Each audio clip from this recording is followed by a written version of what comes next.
இந்திய தேசிய இராணுவத்தில் தமிழர் பங்கு. மாசு அண்ணாமலை. பேராசிரியர் மாசு அண்ணாமலை இந்திய தேசிய இராணுவம் தமிழர் பங்கு என்ற நூலுக்காக தமிழக அரசு பரிசு பெற்றார். ஓகேவா, இவர் இந்திய தேசிய இராணுவம் தமிழர் பங்கு அப்படின்ற நூலுக்காக மாசு அண்ணாமலை தமிழக அரசின் பரிசு பெற்றார். இவர் தலைமையில் எடுக்கப்பட்ட குறும்படங்கள் சர்வதேச அளவில் பரிசுகளை பெற்றது.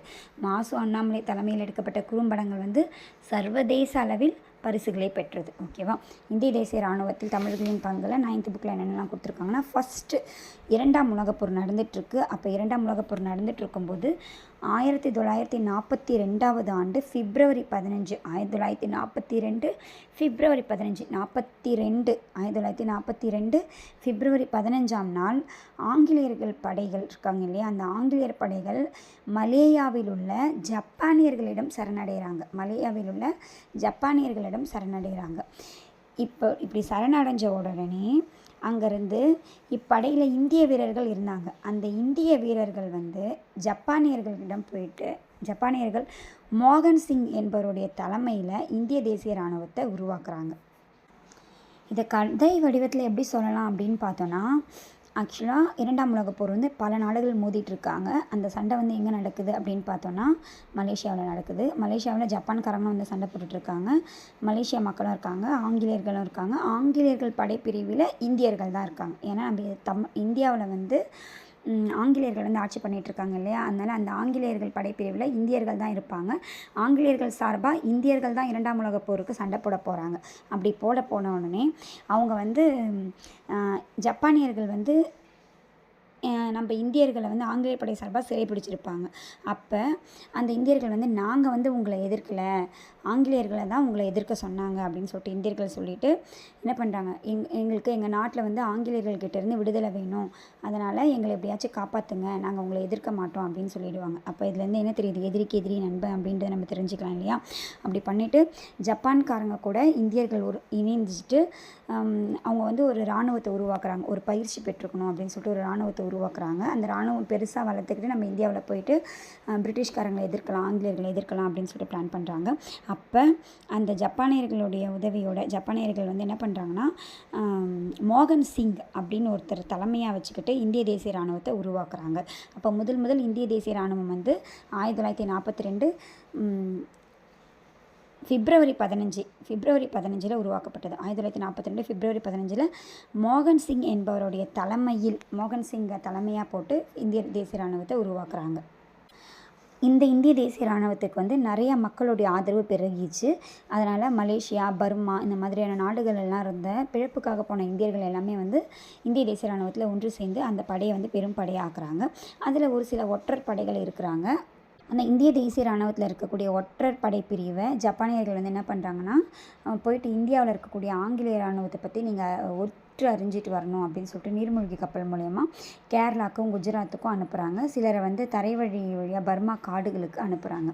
அனுப்பிட்டு இந்திய இராணுவம் அனுப்பின உடனே அந்த இந்திய இராணுவம் என்ன பண்ணிடுச்சு, அவங்கள சிறைப்பிடிச்சிருச்சு.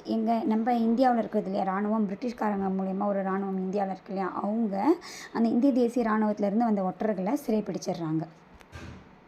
உடனே இந்திய தேசிய இராணுவத்துக்கு ஏதாச்சும் இன்னும் ஒரு வலுவான தலைமை இருக்கணும் அப்படின்னு நினைக்கிறாங்க. அப்போ இந்தியாவில் யார் அதுக்கு சிறப்பாக இருப்பாங்க அப்படின்னு பார்க்கும்போது எல்லாருடைய பார்வைக்கும் நேதாஜி சுபாஷ் சந்திர போஸ் படுறாரு. ஏன்னா அவர் விடுதலைக்காக ஆங்கிலேயர்கிட்ட வீட்டு சிறையில் இருந்திருப்பார். அப்போ தப்பிச்சு கடல் வழியாக பயணம் செய்து அப்புறம் பல காடுகள் வழியாகவும் பயணம் செஞ்சு ஜெர்மனி போயிருப்பார்.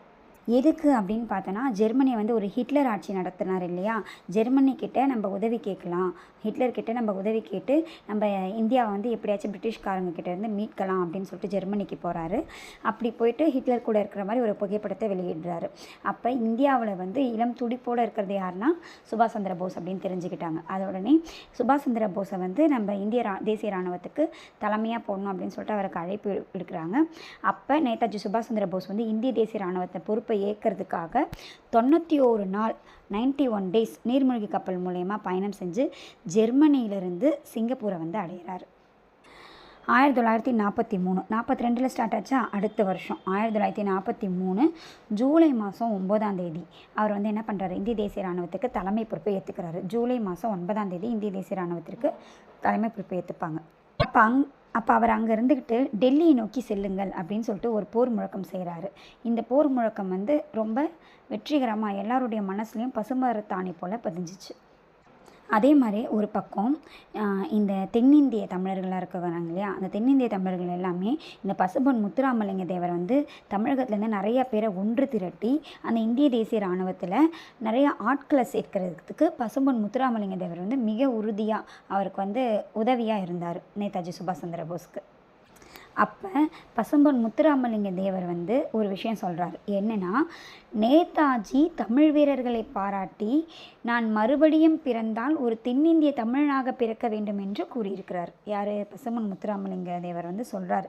என்ன சொல்கிறாருன்னா, நேதாஜியும் பசும்பொன் முத்துராமலிங்க தேவர் தானே நெருங்கி பழகியிருக்காங்க.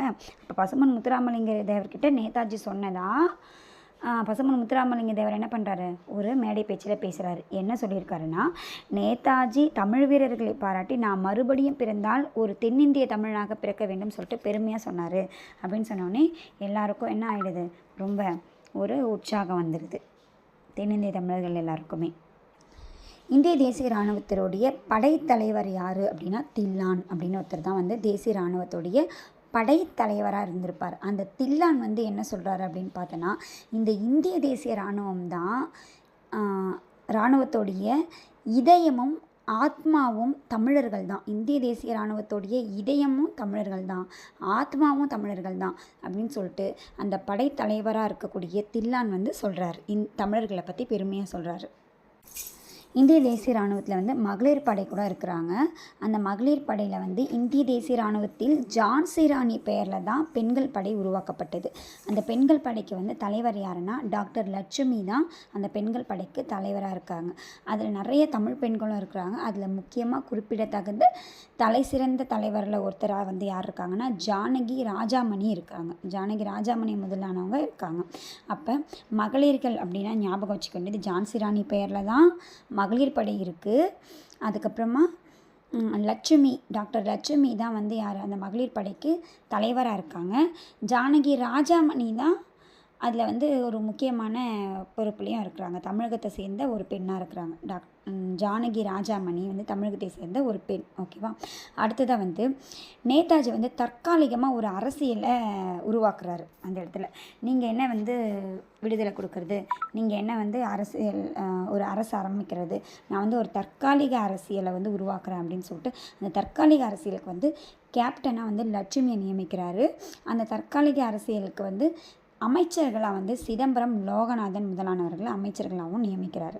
ஸோ டாக்டர் லட்சுமி வந்து கேப்டன், சிதம்பரம் லோகநாதன் இவங்களாம் வந்து ஒரு அமைச்சர்களாக உருவாக்குறாங்க. அதே மாதிரி ஒரு சிறந்த ஒரு 45 இளைஞர்களை வந்து தேர்ந்தெடுத்து டோக்கியோ அனுப்புகிறாரு பயிற்சிக்காக.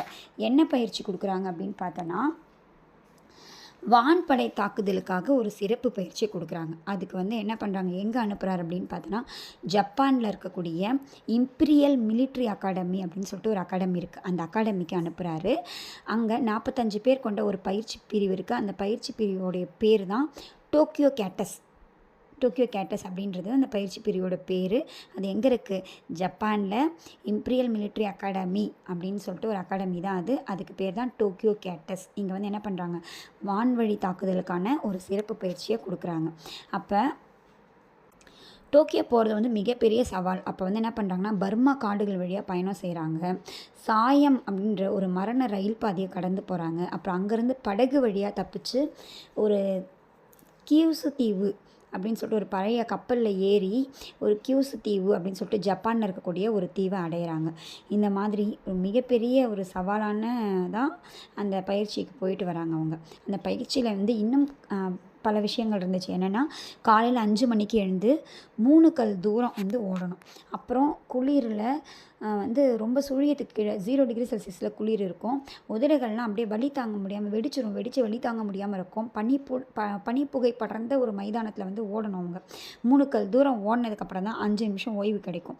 பிறகு நிறைய சிறப்பு பயிற்சிகளை வந்து கொடுப்பாங்க. இந்த மாதிரி வந்து அவங்கள உடல் வந்து எல்லா வகையான குளிரையும் தாங்குகிற அளவுக்கு அவங்கள வந்து தயார்படுத்தி வராங்க, அந்த பயிற்சி கொடுத்து வராங்க. ஸோ இந்த மாதிரி கடுமையான பயிற்சிகள் எல்லாத்தையுமே வந்து அந்த 45 வீரர்கள் வந்து பெற்றிருக்காங்க. நேதாஜி வந்து உருவாக்கிய இந்த 45 இளைஞர்கள் படைப்பிரிவில் அதிகமான பேர் வந்து தமிழர்களாக தான் இருந்தாங்க. அந்த பயிற்சி பெற்றவர்களில் ரொம்ப குறிப்பிடத்தக்கவர் யாருன்னு பார்த்தோன்னா கேப்டன் தாசன் தான் வந்து ரொம்ப குறிப்பிடத்தக்கவர். அவர் வந்து பிற்காலத்தில் சுதந்திர இந்தியாவில் செசல் நாட்டு தூதராக பணியாற்றினார். அதனால் அவர் வந்து மிகவும் குறிப்பிடத்தக்கவர். செசல் நாட்டு தூதராக பணியாற்றியவர் கேப்டன் தாஸ். இவர் வந்து 45 பேர் கொண்ட அந்த குழுவிலையும் இவர் பயிற்சி பெற்றிருக்கிறார், அந்த கேப்டன் தாஸ். அந்த 2ஆம் உலகப்போர் வந்து கடுமையாக நடந்துகிட்ருக்க காலகட்டத்தில் வந்து இந்த இந்திய தேசிய இராணுவம் வந்து ஜப்பானோட சேர்ந்து இந்தியா வராங்க. எதுக்கு அப்படின்னு பார்த்தோன்னா, நம்ம இந்தியாவில் ஆட்சி பண்ணிகிட்ருக்கிற ஆங்கிலேயர்களெலாம் விரட்டி அடிக்கலாம் அப்படின்னு சொல்லிட்டு இந்தியா வராங்க. அப்படி இந்தியா எப்படி வராங்க அப்படின்னு பார்த்தோன்னா, பர்மா வழியாக இந்தியா வர திட்டமிட்டிருக்காங்க. அப்போ இங்கே இந்தியாவில் வந்து பிரதமராக யார் இருக்காருன்னா, ஒரு ஆங்கில அரசர் சர்ச்சில் தான் வந்து இந்தியாவில் வந்து இப்போ பிரதமராக இருக்கார். அந்த பிரிட்டிஷ்காரங்க ஆங்கில அரசர் வந்து பிரதமராக சர்ச்சில் இருக்கார். சர்ச்சிலுக்கு வந்து பயங்கர கோபம் வருது. என்னென்னா, அப்போ வந்து ஒரு கூற்று சொல்கிறார், மலேசியாவில் உள்ள தமிழர்களின் ரத்தம் நேதாஜியின் மூளையில் கட்டியாக உள்ளது அப்படின்னு சொல்கிறாரு. மலேசியாவில் இருக்கக்கூடிய தமிழர்களுடைய ரத்தம் வந்து நேதாஜியுடைய மூளையில் கட்டியாக இருக்குது அப்படின்னு சொல்லியிருக்காரு சர்ச்சில். அதற்கு நேதாஜியுடைய பதில் என்ன சொல்கிறார் தெரியுமா?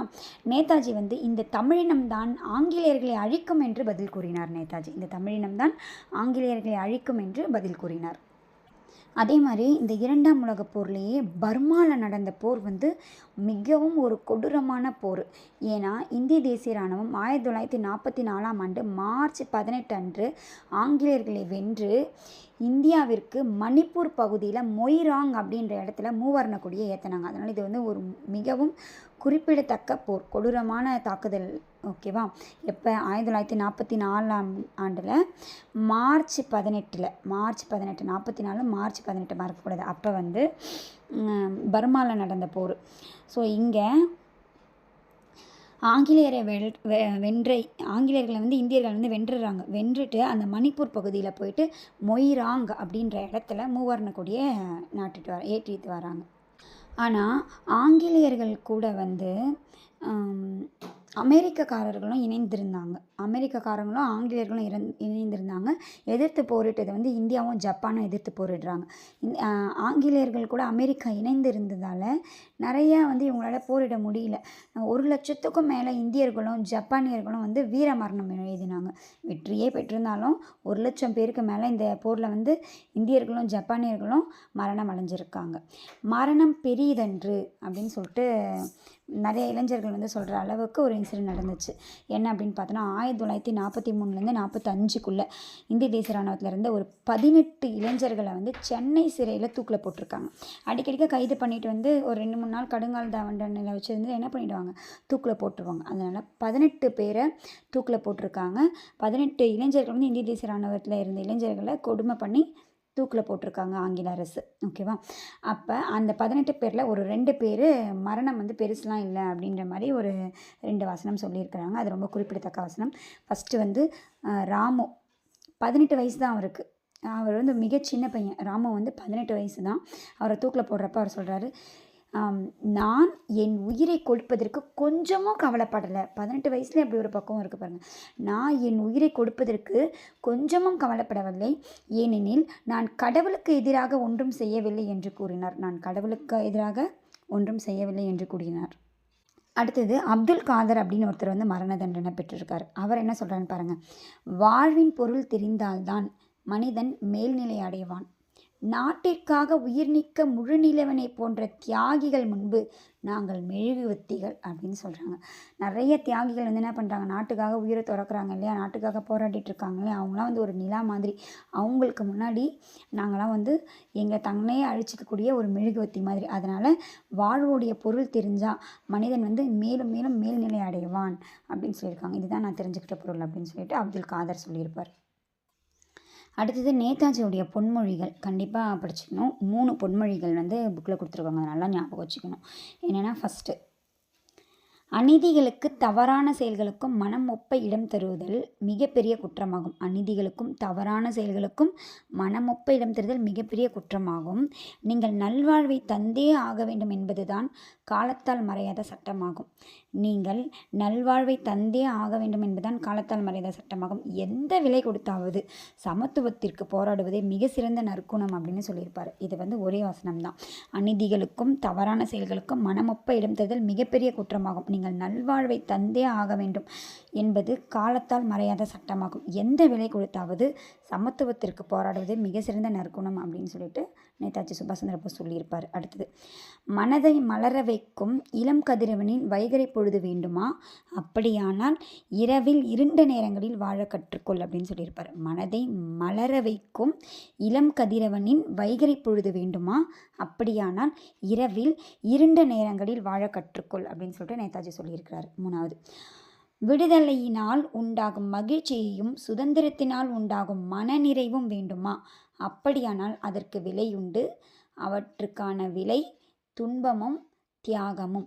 துதின்னு ஞாபகம் வச்சுக்கலாம். நேதாஜி சுபாஷ் சந்திர போஸ் விடுதலைக்காகவும் சுதந்திரத்துக்காகவும் ஒரு விலை இருக்குது அப்படின்னு சொன்னார். அது பேர் துதி. துன்பமும் தியாகமும், துன்பமும் தியாகமும். அவ்வளோதான். இருந்தாலும் இன்னும் நேதாஜி சுபாஷ் சந்திர போஸ் பற்றி ஒரு சில விஷயங்கள் நம்ம 10th சோஷியல் புக்கில் கொடுத்துருப்பாங்க. பேஜ் நம்பர் 106 இருக்கும். என்ன அப்படின்னு பார்த்தோன்னா, சுபாஷ் சந்திர போஸ் இந்திய தேசிய இராணுவத்தினுடைய அவருடைய பங்களிப்பு எப்படி இருக்குது அப்படின்ற மாதிரி ஐஎன்எம்மில் கவர் பண்ணி கொடுத்துருப்பாங்க. அதையும் இதனோட சேர்த்து படிச்சுக்கிட்டோன்னா நமக்கு ரொம்ப ஈஸியாக இருக்கும் ஞாபகப்படுத்திக்கிறதுக்கு. நேதாஜி சுபாஷ் சந்திர போஸ் இந்திய தேசிய இராணுவத்தில் இருக்கிற விஷயம் நம்ம எல்லாருக்குமே தெரியும். ஆனால் அதுக்கு முன்னாடி இந்திய தேசிய காங்கிரஸில் ஒரு 2 வருஷம் தலைவராக இருந்திருக்கிறாரு. அப்போ காந்தி தானே அந்த தேசிய இராணுவத்தில் இந்திய தேசிய காங்கிரஸில் காந்தி இருக்கும் பொழுது காந்தி பட்டாபி சீதாராமனை ஒரு எலெக்ஷனை நிற்க வைக்கிறாரு. அவரை எதிர்த்து நேதாஜி சுபாஷ் சந்திர போஸ் நின்று வெற்றி பெற்று அந்த இந்திய தேசிய காங்கிரஸோடைய தலைவராக ஆயிடுறாரு நேதாஜி சுபாஷ் சந்திர போஸ். அப்படி இருக்கும்போது ஒரு சில காலகட்டத்தில் நேதாஜிக்கும் காந்திக்கும் ஒரு சில பிரச்சனைகள் வருது.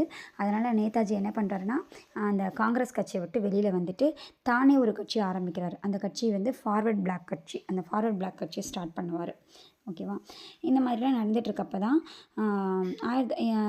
1941 மார்ச் மாதம் அவர் என்ன பண்ணுறாங்கன்னா, ஆங்கிலேயர்கள் இவர் வெளில விட்டால் இவர் இன்னும் நிறைய புரட்சி பண்ணுவார், இவர் எப்படியாச்சும் கைது பண்ணிடணும் அப்படின்னு சொல்லிட்டு ஹோம் அரெஸ்ட் பண்ணிடுறாங்க. 1941 நேதாஜி சுபாஷ் சந்திர போஸ் ஆங்கிலேயர்ஸ் ஹோம் அரெஸ்ட் பண்ணிடுறாங்க. ஹோம் அரெஸ்ட் பண்ணி வச்சுட்டு இருக்கும்போது மாறு வேஷம் போட்டு அங்கேருந்து தப்பிச்சு போகிறாரு. தப்பிச்சு எங்கே போகிறாருன்னா, ஆப்கானிஸ்தான் போயிடுவார். அங்கே போயிட்டு ரஷ்யாவுடைய ஆதரவை தான் பெறணும் அப்படின்னு சொல்லிட்டு அவர் விருப்பப்படுறாரு. ஆனால் ரஷ்யா பிரிட்டிஷ்காரங்க கூட கூட்டணியில் இருக்கிறாங்க அப்படின்றது அவருக்கு தெரிஞ்சிருச்சு. ஸோ அதனால் அங்கே நமக்கு எந்த ஆதரவும் கிடைக்காது அப்படின்றதால அவர் எங்கே போகிறாரு, ரஷ்யாவிலேருந்து ஜெர்மனிக்கு போயிடுவார். 1943 பிப்ரவரி மாதம் நீர்மூழ்கி கப்பல் மூலயமா ஜப்பான் சென்று அங்கேருந்து இந்திய தேசிய இராணுவத்தை கட்டுப்பாட்டை கையில் எடுப்பார். அப்போ என்ன பண்ணுறாருன்னா, ஃபஸ்ட்டு ஆப்கானிஸ்தான் போகிறாரு. ஆப்கானிஸ்தான் போயிட்டு ரஷ்யாவுடைய ஆதரவை பெறணும்னு நினைக்கிறாரு. ஆனால் ரஷ்யாவுடைய ஆதரவு கிடைக்காது. ஏன்னா அவங்க பிரிட்டிஷ்காரங்களோட கூட்டணியில் இருக்காங்க அப்படின்றத உணர்ந்துட்டு ரஷ்யாவிலேருந்து ஜெர்மனிக்கு போயிடுறாரு. ஜெர்மனிக்கு ஏன் போகிறாரு, ஹிட்லருடைய ஆதரவு பெறலாம் அப்படின்ட்டு ஜெர்மனிக்கு போயிடுறாரு. அந்த டைமில் தான் இங்கே இந்திய தேசிய இராணுவம் உருவாக்கப்படுது, எங்கள் ஜப்பானில். அதனால் ஜெர்மனியிலேருந்து நீர்மூழ்கி கப்பல் மூலயமா 91 நாட்கள் பயணம் செய்து என்ன பண்ணுறாரு, ஜப்பானை அடைகிறாரு. இப்போ ஃபஸ்ட்டு இந்திய தேசிய இராணுவத்துக்கு தலைமை பொறுப்பில் இருந்தது யாருன்னா மோகன் சிங் அப்படின்னு நமக்கு தெரியும் இல்லையா. அந்த மோகன் சிங் ஃபஸ்ட்டு இந்திய போர்க்கைதிகளை கொண்டும் அந்த மலாயா மற்றும் பர்மாவில் இருந்தக்கூடிய ஜப்பானியர்களுடைய ஆதரவோடையும் இந்திய தேசிய இராணுவத்தை ஆசாத் ஹிந்த் பாஜ் அப்படின்னு சொல்லிட்டு ஒரு அமைப்பை தான் உருவாக்குறாரு, ஆசாத் ஹிந்த் பாஜ். அதற்கு பிறகு கேப்டன் லட்சுமி செகல் என்பவரால் நடத்தப்பட்டது. கேப்டன் லட்சுமி செகல் அப்படின்றவர் தான் அதுக்கு பின்னால் நடத்திட்டு இருப்பாங்க. இது காந்தி பிரிகேட், நேரு பிரிகேட், பெண்கள் பிரிவாக ராம்னி லட்சுமி பாய் பிரிகேட் என 3 படைப்பிரிவுகளாக சுபாஷ் சந்திர போஸ் மறுசீரமைச்சிருப்பாங்க. சுபாஷ் சந்திர போஸ் எப்படி மறுசீரமைச்சிருப்பார், காந்தி பிரிகேட்டு, நேரு பிரிகேட்டு, அப்புறம் பெண்கள் பிரிகேட்டுக்கு பேர் ராணி லட்சுமி பாய் பிரிகேட் அப்படின்னு சொல்லிட்டு 3 படைகளாக சுபாஷ் சந்திர போஸ் மறுசீரமைச்சிருப்பார்.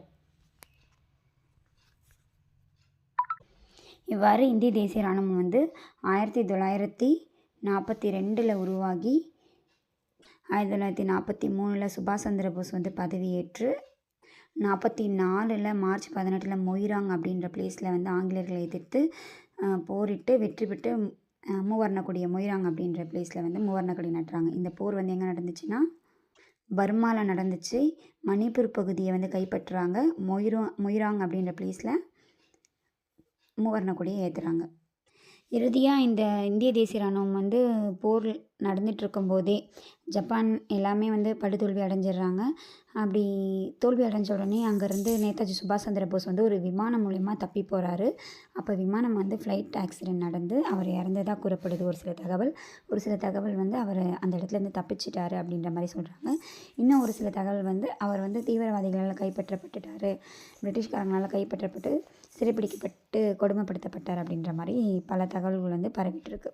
ஸோ இந்திய தேசிய இராணுவத்தோட பற்றி இந்த விஷயங்களெல்லாம் ஒரு முக்கியமான விஷயங்களாக கருதுகிறோம்.